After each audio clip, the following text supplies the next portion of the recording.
નમસ્કાર દર્શક મિત્રો, હું સુરફલી મૈચિયા. સંપૂર્ણ ન્યૂઝમાં આપનું સ્વાગત છે. ભાભર શહેરના વોર્ડ નંબર 2 માં આવેલા વિજયનગર સોસાયટી વિસ્તારના મતદારોએ ચૂંટણી બહિષ્કારના બેનરો લગાવ્યા છે. છેલ્લા 1 મહિનાથી ગટરના ગંદા પાણીનો પ્રશ્ન હલ ન થતા સ્થાનિકોમાં ભારે રોષ જોવા મળી રહ્યો છે. આ ઘટનાથી રાજકીય પક્ષોમાં હલચલ મચી ગઈ છે. વિજયનગર સોસાયટી વિસ્તારના છેલ્લા 1 મહિનાથી ગટરના ગંદા પાણીનો પ્રશ્ન વિકરાળ બન્યો છે. મુખ્ય રસ્તા પર ગટરનું પાણી ઉભરાઈને ફેલાઈ રહ્યું છે, જેના કારણે રહીશોને ભારે મુશ્કેલીનો સામનો કરવો પડી રહ્યો છે. ભાભર દિયોદર 3 રસ્તા સર્કલથી વિજયનગર સોસાયટી તરફ જતા મુખ્ય માર્ગ પર ગંદુ પાણી ભરાઈ રહે છે, જેનાથી અવરજવર મુશ્કેલ બની ગઈ છે. સ્થાનિક લોકોનું કહેવું છે કે તેમને ગંદા પાણીમાંથી પસાર થવું પડે છે, જેના કારણે પાણીજન્ય રોગચાળો ફેલાવાની ભીતિ ઊભી થઈ રહી છે. બાળકો, વૃદ્ધો અને મહિલાઓ ખાસ કરીને મુશ્કેલી અનુભવી રહ્યા છે. આ ઉપરાંત સોસાયટીમાં સફાઈ પણ નિયમિત થતી નથી, જેના કારણે સમસ્યા વધુ ગંભીર બની રહી છે.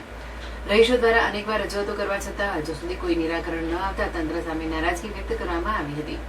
આક્રોશિત રહીશોએ સોસાયટીમાં બેનરો લગાવી વિરોધ નોંધાવ્યો છે. તેઓએ ચીમકી આપી છે કે જો ગટરનું પાણી તાત્કાલિક નિકાલ કરવામાં નહીં આવે તો આગામી ચૂંટણીનો બહિષ્કાર કરવામાં આવશે અને કોઈપણ ઉમેદવારને પ્રચાર કરવા પ્રવેશ આપવામાં આવશે નહીં. સ્થાનિક રહીશોના આક્ષેપ મુજબ કોર્પોરેટરો મત માંગવા આવે છે, પરંતુ જીત્યા બાદ અમારા વિસ્તારની સમસ્યા તરફ ધ્યાન આપતા નથી.